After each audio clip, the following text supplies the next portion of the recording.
I hear the beat, it's in my chest. Got me feeling some kind of way. I confess the rhythm takes over, no room to rest. My heart's dancing, it's a love conquest.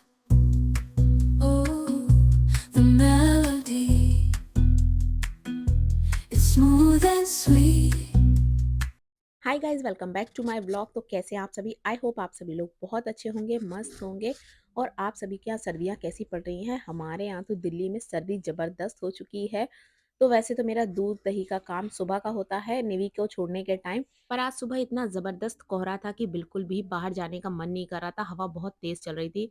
तो उस time तो मैं वापस आ गई थी और फिर घर का सारा काम वगैरह करके नहा धो के फिर मैं आई थी दूध लेने। तो बस हमेशा मेरे साथ यही होता है, थोड़ा भी लेट हो जाऊँ ना तो दूध खत्म हो जाता है। तो यहाँ पर मैं केवल छाछ ले आई थी और फूल ले आई थी। तो अब हस्बैंड जब ऑफिस से घर वापस आएँगे ना, उस टाइम फिर मैं दूध मँगाऊँगी। तो सुबह क्या होता है ना, हम लोग खुला वाला दूध लेते हैं, तो वो सुबह ही मिलता है और बहुत जल्दी खत्म हो जाता है, और बाद में अगर आपको लेना है तो पैकेट वाला दूध मिलता है। तो छाछ वगैरह लेने के बाद ना मैं थोड़ा-सा लेट गई थी और इस टाइम तक निवी भी आ गई थी। तो आज बहुत ज़्यादा शूट कुछ किया नहीं, क्योंकि मन नहीं कर रहा था। ठंड हो जाती है ना तो वैसे भी कुछ काम करने का मन नहीं करता है। और आज का जो लंच था वो बहुत ही सिंपल सा मैंने बनाया था। आज मैंने बनाई थी दलिया की खिचड़ी। तो बहुत सारी सब्जियाँ डाल के मैंने बनाई थी। तो पेट को एक दिन ना थोड़ा-सा आराम देना चाहिए, क्योंकि सर्दियों में ना हम लोग पूड़ी, पराठे ये सारी चीज़ें बहुत ज़्यादा खाते हैं। Oh, the melody, it's smooth and sweet, like honey dripping from a golden bee. It's the soundtrack to my soul's heat, making me move from my head to my feet. तो यहाँ पर ये मैंने लंच निकाला था अभी निवी के लिए। तो यहाँ पर मैंने ना जब निवी की प्लेट लगाई तो बहुत सारी सब्जियाँ मुझे इसमें से छाँटनी पड़ी। गोभी वगैरह को तो मैंने एकदम से मैश कर दिया था, ताकि निवी को बिल्कुल पता ही ना लगे। तो केवल इसमें गाजर दिख रही है और थोड़े से आलू दिख रहे हैं। आलू मटर तो वो खा लेती है, गाजर सूखी खा लेगी, पर इस तरीके से किसी चीज़ में आप डाल दो ना तो नहीं खाएगी। और मैं जितनी ज़्यादा सयानी बन रही थी ना कि सारी चीज़ें मिक्स कर दूँगी कि तो निवी को कुछ पता नहीं चलेगा, पर ये सियानपन में ना मुझसे 2 कदम आगे ही निकली। तो यहाँ पर 2-4 चम्मच खिचड़ी खाने के बाद निवी ने ऑर्डर करवा दिया था अपने पापा से पिज़्ज़ा। और यहाँ पर बस ये पापा लोग जो होते हैं ना, वो बेटियों की बातों में आ जाते हैं, और निवी को पूरा बिगाड़ने का श्रेय मैं तो सभी से कहती हूँ कि भाई निवी के पापा का ही है। और मैंने यहाँ पर निवी से बोला था कि मैं तुम्हारा वीडियो बना के तुम्हारे स्कूल में भेजूँगी कि ये बिल्कुल मेरी बात नहीं सुनती है, खाना नहीं खाती, और देखिए पिज़्ज़ा ऑर्डर करके पिज़्ज़ा खाने के लिए मँगवाया है। पर निवी को कोई फ़र्क नहीं पड़ा। उसके बाद आज मैंने बनाई थी खीर। तो बहुत टाइम से ना कुछ मीठा खाने का मन कर रहा था, कुछ ऐसा था भी नहीं, मिठाई-विठाई मुझे पसंद नहीं आती है। तो आज मेरा मन था खीर बनाने का। तो यहाँ पर मैं बना रही थी खीर, और ये देखिए निवी अपने पर्स से ही पैसे निकाल कर दे रही थी पिज़्ज़ा के लिए। My heart's dancing, it's a love conquest. Oh, the melody, it's smooth and sweet, like honey dripping from a golden bee. It's the soundtrack to my soul's heat, making me move from my head to my feet.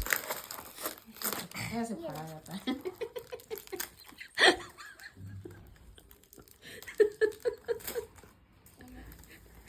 तो यहाँ निवी के packet फाड़ने की speed से ही पता चल रहा था कि निवी को कितनी ज़ोरों की भूख लग रही है। हस्बैंड तो उसको बड़े कायदे से निकालने की कोशिश कर रहे थे। तो निवी भी बोली, "इस तरीके से फाड़ोगे क्या? तो मैं भूखी रह जाऊँगी।" और पिज़्ज़ा देखकर ना निवी का थोड़ा मूड अपसेट हो गया था, क्योंकि वो ये वेजीज़ वाला पिज़्ज़ा नहीं खाती है।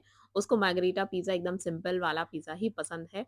पर हस्बैंड ने भी गुस्से में जानबूझकर उसके लिए ये वाला पिज़्ज़ा मँगवाया, क्योंकि इसका किसी भी चीज़ को खाने के लिए ना ड्रामा ज़्यादा होता है, उतना ये खाती नहीं है। 1 पीस या मुश्किल से मुश्किल डेढ़ पीस ये खाएगी, उसके बाद बचा हुआ हम ही लोगों को खाना पड़ता है, और फिर ठंडा भी हो जाता है, क्योंकि जब तक इसका खत्म नहीं होता ये किसी को खाने भी नहीं देती है कि नहीं सारा मैं खाऊँगी। तो बस वो मार्गरीटा पिज़्ज़ा जब बच जाता है ना तो वो तो बिल्कुल नहीं खाया जाता। ये तो फिर भी हम लोग थोड़ा बहुत खा लेते हैं, और आज जिस मुहूर्त से वो खिचड़ी बनाई थी ना, वो आज पूरी की पूरी रखी है। तो बस उसको सुबह नाश्ते में खाएँगे। और यहाँ पर मैं हस्बैंड के साथ बैठ गई थी मेथी साफ़ करने के लिए। तो भाई सर्दियाँ वैसे तो बहुत अच्छी लगती हैं, पर जब इस तरीके की सब्जियाँ घर आती हैं ना, तो इनको साफ़ करने में इतना ज़्यादा टाइम लगता है। तो सुबह मेथी आलू की टिफ़िन में सब्ज़ी जानी है, तो बस उसके लिए यहाँ पर सब्ज़ी मैंने साफ़ करवा ली थी इनसे, और निवी को साथ में ही बिठा लिया था पढ़ाई कराने के लिए। तो दोनों ही काम एक साथ होते जा रहे थे। तो बस इस तरीके से ना सर्दियों की शाम बीतती है ना तो बड़ा अच्छा लगता है। और अभी जब ठंड और भी ज़्यादा बढ़ जाएगी ना तो पिछले साल हम लोगों ने अंगीठी खरीदी थी, जो कि पिछले साल तो ज़्यादा चल ही नहीं पाई थी, तो इस साल अंगीठी ज़रूर जलाएँगे। और मैं इनसे यही कह रही थी कि हम लोग यहीं पर हॉल में रख के अंगीठी जलाएँगे, उसमें कुछ ना कुछ खाने के लिए बनाएँगे। तो हस्बैंड कहते हैं हाँ, बस तुम घर में आग लगा लेना। तो बस यहाँ पर फिर मैं ये बना रही थी मेथी आलू की सब्जी। तो ये सब्जी ना मैंने रात को ही बना दी थी और आजकल मैं सारी सब्जियाँ वग़ैरह लोहे की कढ़ाई में बना रही हूँ। और लोहे की कढ़ाई में ना हल्की-हल्की मतलब सब्जियाँ थोड़ी-सी लग जाती हैं क्योंकि इतनी ज़्यादा तेज़ गरम हो जाती है ये, तो मुझे ना गैस को काफ़ी स्लो करके रखना पड़ता है। और सब्जी मैंने इसलिए रात को बना ली थी क्योंकि सुबह हस्बैंड को ऑफ़िस कल बहुत ज़्यादा जल्दी जाना है, तो सुबह इतना टाइम बिल्कुल नहीं भी रहेगा कि मैं सब्जी और रोटी सब कुछ मैं बना पाऊँ। तो इसलिए मैंने सब्जी रात को ही बना के रख दी थी। और अब सर्दियों में ना अगर सुबह बहुत जल्दी का रहता है ना, तो मैं कभी-कभी सब्जी रात को टिफ़िन के लिए बना के रख देती हूँ क्योंकि इस टाइम तक तो खराब होती भी नहीं है सर्दियों में। तो ख़ैर बस सर्दियों का ये तो एक बेनिफिट होता है कि सब्जियाँ वग़ैरह रात को बना के रख दो। तो यहाँ पर टिफ़िन भी मैंने ना रात को ही पैक कर दिया था। तो हस्बैंड बोले थे कि रोटियाँ भी नहीं है सेक के रख दो। तो ख़ैर रोटियाँ तो मैं सुबह सेकूँगी। और ये देखिए आज मुझे ना एक ये टिफ़िन मिला था, ये निवी का। सबसे पहली बार जब निवी स्कूल गई थी ना तो निवी के उसमें नेम स्लिप पीछे लगा दी गई थी कि जिससे बच्चों को अपने टिफ़िन ढूँढने में आसानी रहेगी टीचर्स को। तो बस इसमें मैं साथ में चटनी भी पैक कर दूँगी। तो सुबह का जितना काम होता है, जितना रात को मैं समेट सकती हूँ, उतने ज़्यादा से ज़्यादा मैं रात को समेटने की कोशिश करती हूँ क्योंकि सुबह तो आपको पता है आँख खुलने के बाद ना बस टाइम भागता है और काम होता नहीं है। तो यहाँ पर चलिए ये सारा इनका पैक कर देती हूँ मैं। Oh, the melody is smooth and sweet, like honey dripping from a golden bee. It's the soundtrack to my soul's heat, making me move from my head to my feet. My heartbeat, yeah, it's pumping so loud. It's the rhythm of love, baby, that I found when the music plays. I just can't help but sway. Nothing else matters. It's my heart that obeys.